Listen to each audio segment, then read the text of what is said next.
Assalamualaikum warahmatullahi wabarakatuh. Waalaikumsalam warahmatullahi Waalaikumsalam wabarakatuh. warahmatullahi wabarakatuh. Pada hari ini kita akan berdiskusi tentang salah satu aktivitas ekonomi dalam Islam yang juga sebenarnya sudah merupakan aktivitas yang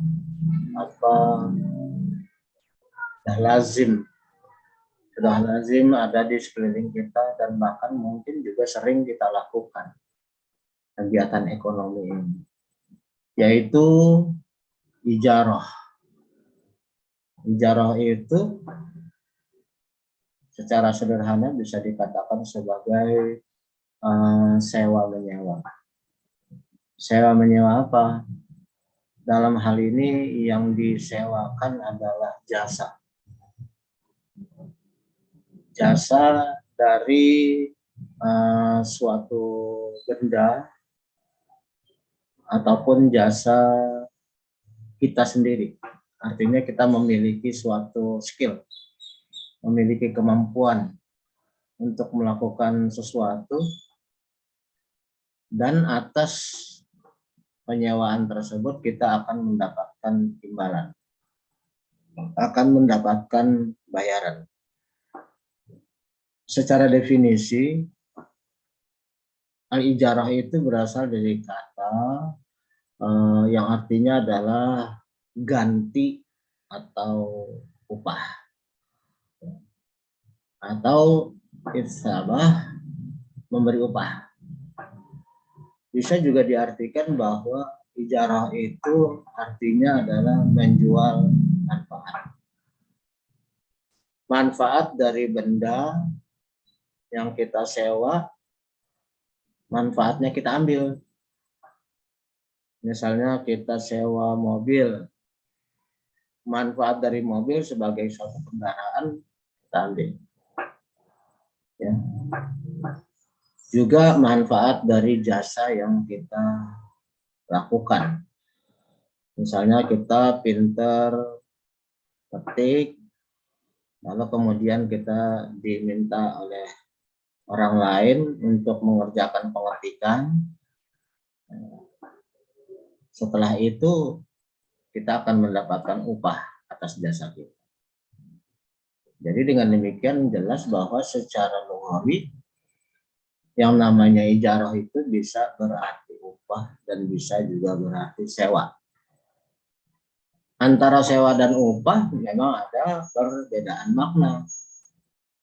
Makna operasional pelaksanaannya.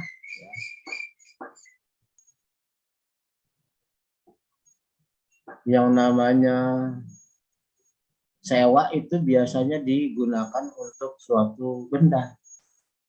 Seperti motor, seperti traktor, seperti mobil, seperti forklift, pokoknya alat-alat lain yang bisa dimanfaatkan untuk melakukan suatu pekerjaan tertentu. Sedangkan yang namanya upah pastinya adalah untuk manusia, pembayaran untuk tenaga yang dikeluarkan untuk melaksanakan suatu pekerjaan. Misalnya tukang yang benerin rumah kita, yang membangun rumah kita, atas pekerjaannya itu tentu kita harus membayar, memberi upah pada mereka. Secara terminologi, ijarah adalah merupakan akad pemindahan hak guna atau akad itu artinya perjanjian untuk pemindahan suatu manfaat, baik itu barang maupun jasa dalam waktu tertentu. Artinya untuk ijarah ini tentunya akan ada termin waktunya, ada durasinya. Misalnya tukang yang benerin rumah kita itu kan dihitung per hari selama berapa lama, berapa hari, seminggu, 2 minggu, atau bahkan sekian bulan, tergantung pekerjaan. Ya. Dan atas pelaksanaan dari pemanfaatan barang atau jasa tersebut, ya, mendapatkan pembayaran tapi tidak diikuti dengan pemindahan kepemilikan. Ya. Artinya kalau kita sewa mobil untuk masa 1 hari atau sekian waktu, tentunya mobil tetap milik si pemilik, tidak menjadi hak milik kita. Atau tukang yang mengerjakan rumah, lalu tukangnya jadi milik kamu, ya untuk apa? Masa tukangnya jadi milik kita, buat apa? Atau jasanya jadi milik kita, ya nggak bisa juga. Kemampuan untuk bangun rumah itu akhirnya jadi berpindah kepada kita, ya impossible, nggak mungkin. Jadi dia tetap melekat pada pemiliknya, tidak berubah menjadi milik kita. Lain halnya dengan kalau misalnya kita jual beli barang, kan. Jual beli barang begitu kita bayar, ya otomatis kan itu beralih menjadi milik kita. Tapi kalau dalam ijarah ini ya sewa menyewa pemanfaatan suatu barang atau jasa, ya setelah selesai durasinya ya udah selesai. Kita tinggal bayar, tapi dia tetap menjadi milik dari orang yang memiliki. Jadi dengan demikian kita lihat bahwa yang menjadi objek, ya, yang menjadi pokok dalam perjanjian ijarah ini adalah manfaatnya, bukan bendanya. Jadi yang jadi pokok perhatian, yang menjadi objek dari masalah ini, ijarah ini, bukanlah bendanya, tapi hanya manfaatnya. Oke. Ada beberapa perbedaan atau beberapa istilah yang mungkin akan ada kita lihat bedanya menurut beberapa mazhab. Mazhab itu apa sih? Mazhab itu adalah aliran-aliran pemikiran di dalam Islam. Ada mazhab Hanafi, ada mazhab Maliki, ya, ada mazhab Syafi'i. Kalau menurut Hanafi, menurut aliran pemikiran Hanafiyah, ijarah itu adalah akad untuk membolehkan pemilikan manfaat yang diketahui dan disengaja dari suatu zat yang disewa dengan imbalan. Artinya di sini ada izin untuk diambil manfaatnya dari si pemilik kepada si penyewa. Mobil misalnya, setelah kita melakukan sewa, tentunya si pemilik akan memberi izin, ya, memberi izin kepada kita untuk mengambil manfaat dari mobil tersebut. Artinya ada kesengajaan dari kedua belah pihak, kesadaran dari kedua belah pihak untuk melakukan suatu sewa menyewa. Si pemilik sengaja dan memberi izin kepada si penyewa untuk memanfaatkan barangnya, ya, apakah itu mobil atau apa yang lain. Sementara si penyewa juga sengaja untuk meminjam, lalu sengaja pula untuk membayar sewa dari barang tersebut. Jadi di sini memenuhi persyaratan adanya suatu kesepakatan antara kedua belah pihak. Dalam kuliah yang lalu kan kita sudah membahas bahwa baik dalam kitab undang-undang hukum perdata maupun hukum Islam, syarat sahnya suatu perjanjian itu harus ada kesepakatan antara kedua belah pihak. Ya. Juga para pembuatnya harus merupakan orang yang cakap, artinya orang yang kompeten, dilihat dari segi umur, dilihat dari segi mental, dan dilihat dari segi kepemilikan, kompetensi. Dan juga syarat yang ketiga sahnya suatu perjanjian adalah objek yang jelas. Objek yang jelas. Jadi dalam ijarah itu objeknya jelas, yaitu jasa. Dan tidak terjadi peralihan kepemilikan. Dan juga objeknya harus dibayar. Oke, jadi jelas. Dan kemudian di dalam syarat sahnya suatu perjanjian juga adanya syarat bahwa yang diperjanjikan itu halal, tidak boleh melanggar hukum. Jelas bahwa sewa menyewa mobil, sewa menyewa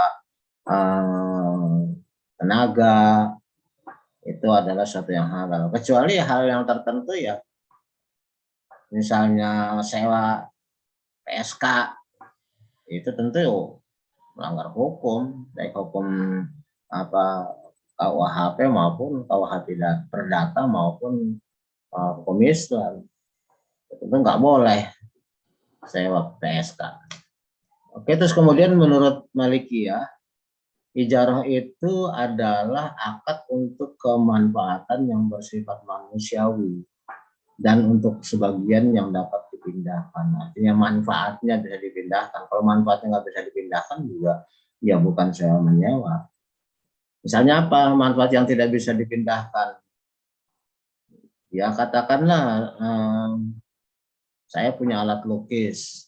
Bagi saya itu tentu sangat bermanfaat karena saya pelukis.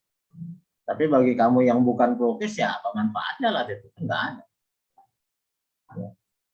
Bagi seorang kontraktor yang namanya traktor itu kan tentu bermanfaat, menggusur atau menggali lubang, membuat suatu pergeseran tanah. Tapi bagi kita buat apaan traktor? Nah gitu. Jadi saya menyewa di sini artinya suatu manfaat yang juga bisa kita manfaatkan, yang tidak bisa dimanfaatkan kalau kita mau ngapain juga kita nyewa. Oke, menurut Syafi'iyah, ijarah itu adalah suatu kemanfaatan yang mengandung maksud tertentu dan hukumnya adalah mubah. Apa itu mubah? Mubah artinya boleh. Boleh-boleh aja, bebas. Anda mau sewa, monggo, tidak mau ya. Anda mau melakukan tidak ada larangan, tidak juga ada suruhan. Terserah kita, jadi mubah. Ya. Serta menerima pengganti atau kebolehan dengan pengganti tertentu, yaitu tadi pembayaran atau upah. Dasar hukumnya apa? Nah, kan senantiasa akan kita lihat dasar hukumnya tentu pada dalam hal ini adalah menurut Al-Quran dan hadis ya. Dalam Al-Quran surat At-Talaq disebutkan bahwa At-Talaq ayat 6 artinya jika mereka telah menyusukan anakmu maka berilah upah mereka. Ini suatu kebiasaan dari orang-orang Arab di zaman baik sebelum Rasulullah ada lahir maupun setelahnya. Itu wanita diperbolehkan untuk menyusukan anak orang lain yang bukan merupakan anak dia. Seperti Rasulullah sendiri kan disusukan bukan hanya oleh ibu kandungnya tapi oleh perempuan lain. Seperti ini diperbolehkan dalam Islam. Ya, jadi artinya jasa untuk menyusui anak orang lain itu dalam Islam diperbolehkan. Tapi ini kayaknya untuk di Indonesia jarang dilakukan. Karena orang Indonesia itu lebih senang anaknya disusukan oleh sapi. Oleh sapi yaitu susu Benko, susu S26 dan sebagainya. Itu kan susu sapi. Jarang yang menggunakan jasa wanita untuk menjadi ibu susu. Padahal itu dibolehkan dalam Islam. Ya. Jadi di dalam Islam jasa menyusui anak juga diperbolehkan dan bahkan ada perintah berilah upah kepada mereka. Ya, karena mereka telah melakukan suatu hal dan diambil jasanya, diambil manfaat. Terus kemudian di dalam surat yang lain Al-Qasas yaitu surat ke-28 ayat 26 yang artinya salah seorang dari kedua wanita itu berkata, "Ya bapakku, ambillah ia sebagai orang yang bekerja pada kita. Karena sesungguhnya orang yang paling baik yang kamu ambil untuk bekerja pada kita itu ya orang yang kuat lagi dapat dipercaya." Ini sejarahnya adalah kisah Nabi Musa. Ya. Nabi Musa, ya mungkin Anda pernah dengar ceritanya, yaitu ketika dewasa, ya, sebelum diangkat jadi nabi, Nabi Musa itu kan dihanyutkan oleh ibunya di suatu sungai oleh karena Firaun pada waktu itu melakukan pembunuhan besar-besaran atas semua bayi laki-laki. Maka kemudian Nabi Musa lahir diperintahkan oleh Allah supaya dihanyutkan di sungai Nil. Tidak tahunya bayi yang dihanyutkan di sungai ini itu malah nyasar ke istananya Firaun. Tetapi kemudian diangkat anak oleh istrinya Firaun, dan Firaun karena luluh sama nurut sama istrinya, maka diizinkanlah istrinya itu memelihara anak itu. Padahal anak itu sendiri, ya, dia telah memerintahkan semua orang supaya anak bayi laki-laki agar dibunuh.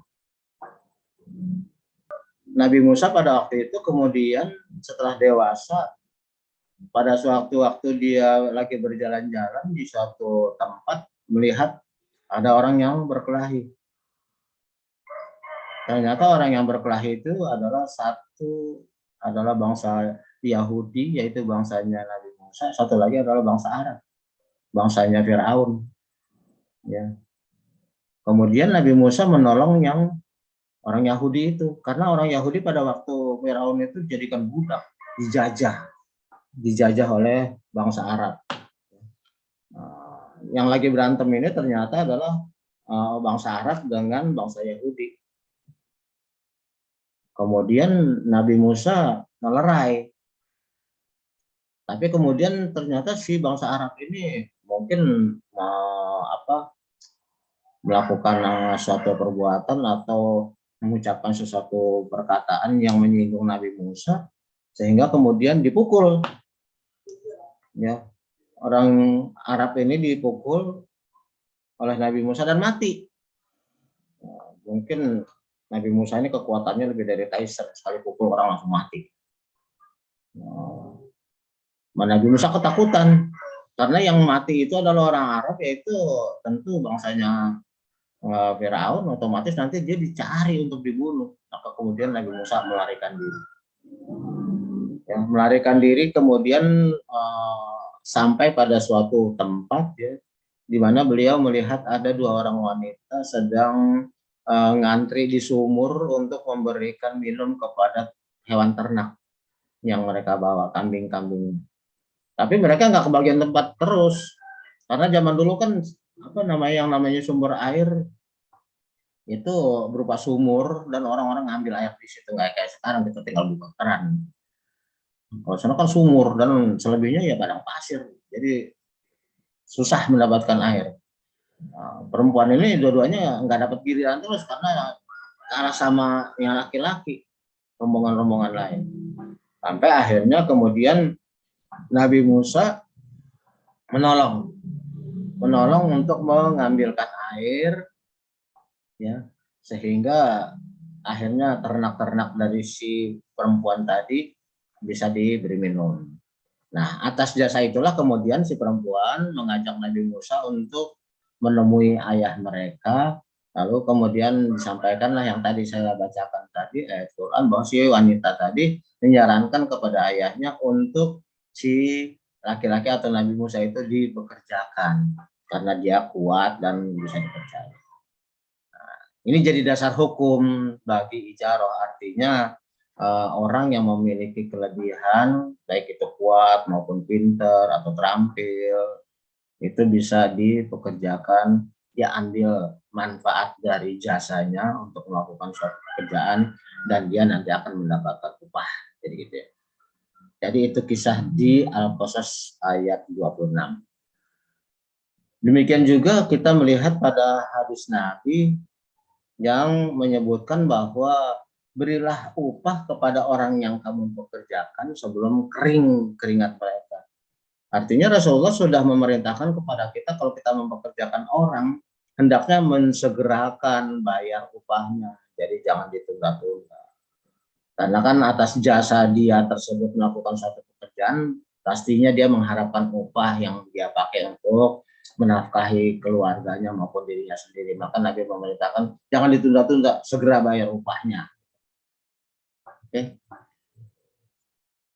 Di dalam ijarah tentunya ada rukun dan syarat.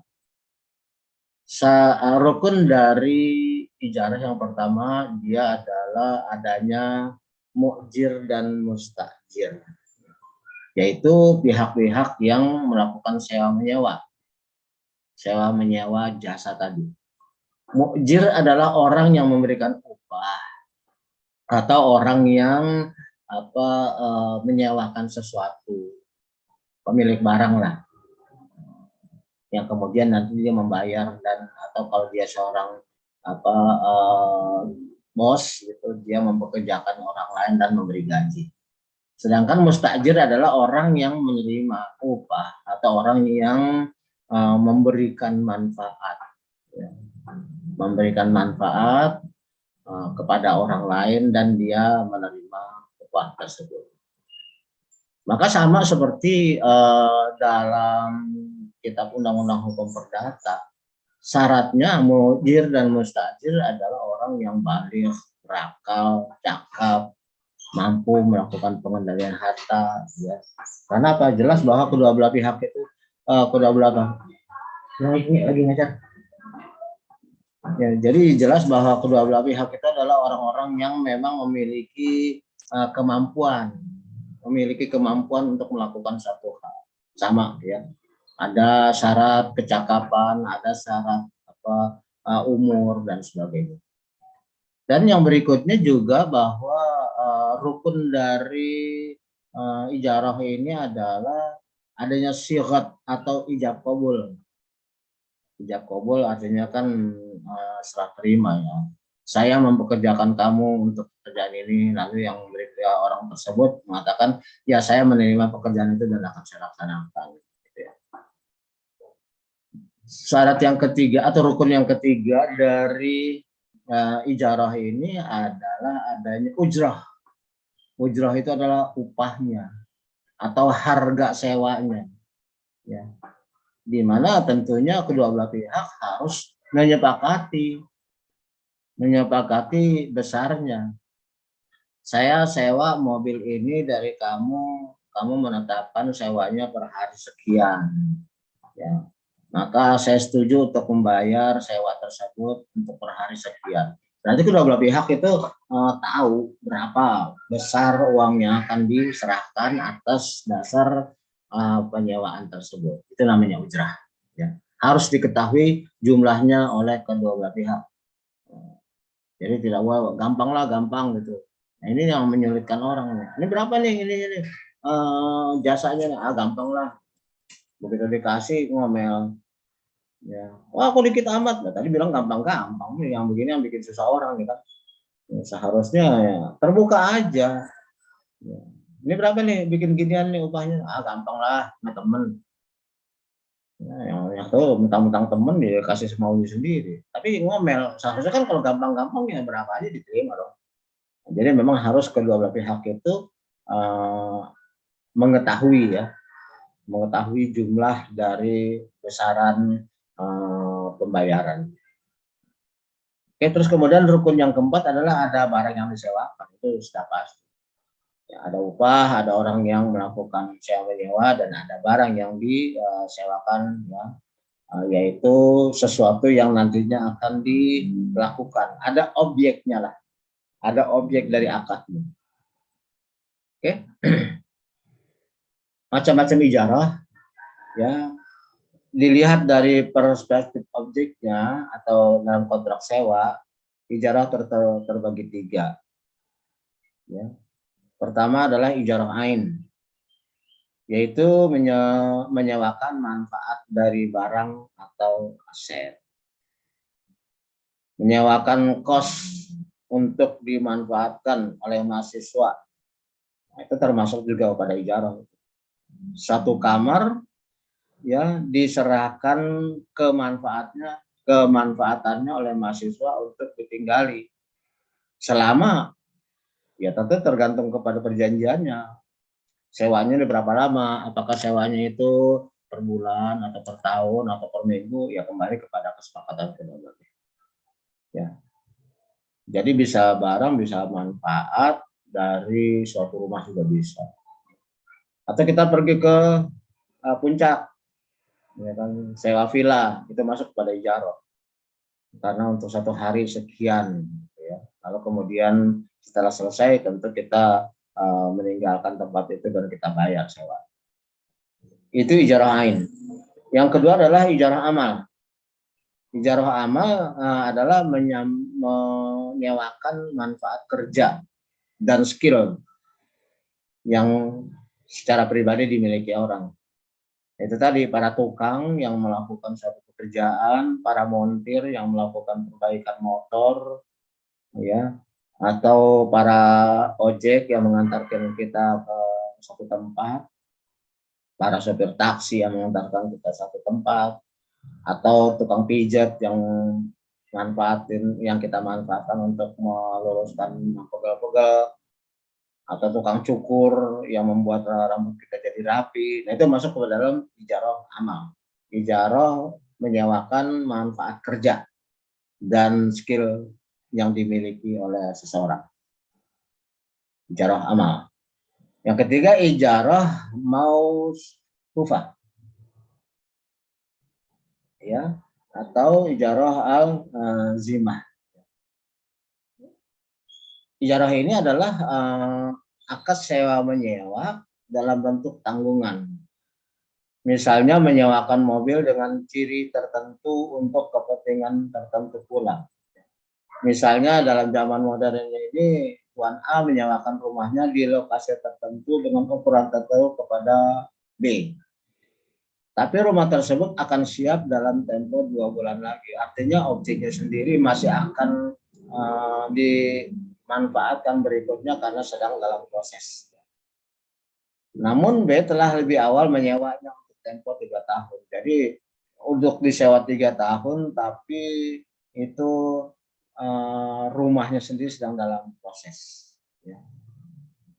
Ini mungkin sama dengan kalau kita ini ya, beli rumahnya. Kita beli rumah udah bayar DP, tapi rumahnya sendiri still in proses, masih dalam proses pembangunan.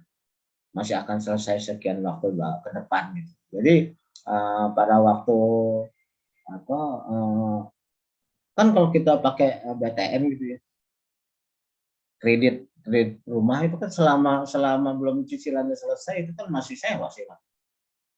Kecuali kalau udah lunas sekian tahun lunas baru jadi milik kita kan gitu.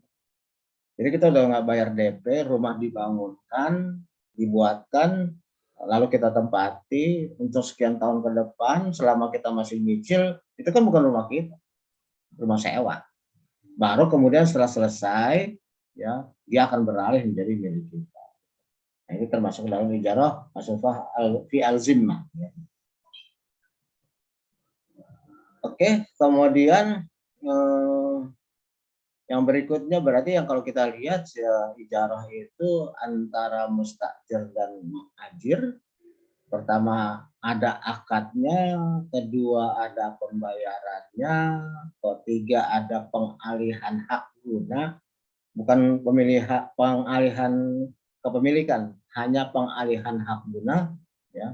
Terus kemudian tentunya setelah selesai dikembalikan saat akad itu selesai. Sewa mobil begitu selesai masanya ya balik.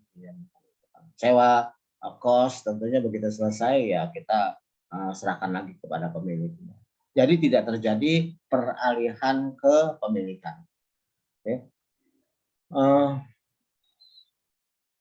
Kita kemudian keempat saja. Berakhirnya ijarah.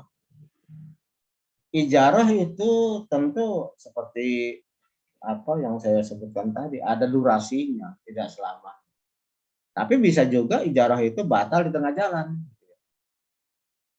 Otomatis kan kalau masanya berakhir, otomatis berakhir kan, selesai. Tapi ketika masih berjalan, lalu ada hal-hal yang bisa menyebabkan ijarah itu menjadi fasakh atau batal adalah karena hal-hal seperti berikut. Misalnya terjadinya, yang pertama terjadinya cacat pada barang sewaan yang terjadi pada tangan ya mustajir atau penyewanya. Artinya ketika kita menyewakan kendaraan pada seseorang, ya, katakanlah misalnya untuk masa tertentu 1 minggu, tapi kemudian ternyata kita melihat ada kerusakan dalam penggunaan mobil tersebut. Nah, kerusakan itu kita ketahui bukan disebabkan oleh kita sebagai pemiliknya, tapi terjadi pada masa mobil itu dibawa oleh si penyewa. Maka kita berhak untuk menyatakan bahwa ijarah itu berakhir, batal. Oleh karena ternyata bahwa si penyewa itu tidak melakukan pemeliharaan sebagaimana mestinya. Padahal ketika masa sewa di mana dia itu menjadi pengguna dari manfaat, tentunya dia harus memperlakukan barang tersebut sesuai seolah-olah itu adalah miliknya sendiri, kan gitu kan. Sehingga tidak bolehlah dia kemudian melakukan sesuatu yang menyebabkan barang itu menjadi rusak. Yang kedua, rusaknya barang yang disewakan. Ya, ini mungkin bukan karena perbuatan, tetapi karena barang itu rusak. Nah, ini berarti si penyewa berhak untuk membatalkan. Ya. Misalnya kamu sewa kamar, ya. Terus kemudian ternyata dalam masa 1 bulan sewa itu di tengah jalan baru 1 minggu atau 2 minggu, langit-langitnya rontok, langit-langitnya rubuh sehingga langsung kelihatan genteng dan kamu juga menjadi tidak aman di situ kan, karena mungkin saja nanti genteng yang jatuh. Nah, itu berarti kan terjadi kerusakan pada barang yang kita sewa atau tempat yang kita sewa, maka itu kita berhak untuk membatalkan. Oke. Kemudian atau juga kalau misalnya kita menyewa seseorang untuk melakukan satu pekerjaan, tapi kemudian dia tidak melakukan seperti hal yang kita inginkan. Ya. Kamu punya bahan, terus kemudian minta dijahitkan sama tukang jahit, dijahitkan baju. Udah mesen modelnya seperti ini. Tapi kemudian ternyata si tukang jahit itu lalai sehingga kain itu sobek. Ya. Sehingga modelnya terpaksa jadi berubah mengikuti sobekan kain. Nah, itu tentunya dalam hal ini yang namanya sewa menyewa tenaga itu, ijarah itu ya dengan sendiri jadi batal. Karena apa? Karena dia tidak melakukan sesuai dengan apa yang kita inginkan. Oke. Yang keempat, ijarah itu tentu berakhir ya, kalau masanya sudah selesai atau pekerjaannya sudah selesai. Kita betulin motor di bengkel, terus kemudian udah dibetulin, ya tentu kita ambil dan kita ngasih upah kepada montirnya, selesai lah udah ijarahnya. Ya. Oke, kemudian juga artinya bahwa ijarah ini merupakan suatu perjanjian yang intinya merupakan kesepakatan kedua belah pihak, di mana kedua belah pihak itu harus ridha, ikhlas melakukannya, sehingga nanti pekerjaan dilakukan secara optimal, ya, dan orang yang harus memberi upah juga akan memberikan upahnya secara optimal, artinya sesuai perjanjian, tidak dicicil atau tidak ditunda-tunda. Baik, saya kira untuk ijarah cukup sekian saja. Ya, saya akhiri. Wabillahi taufiq wal hidayah. Assalamualaikum warahmatullahi wabarakatuh. Waalaikumsalam. Waalaikumsalam warahmatullahi wabarakatuh.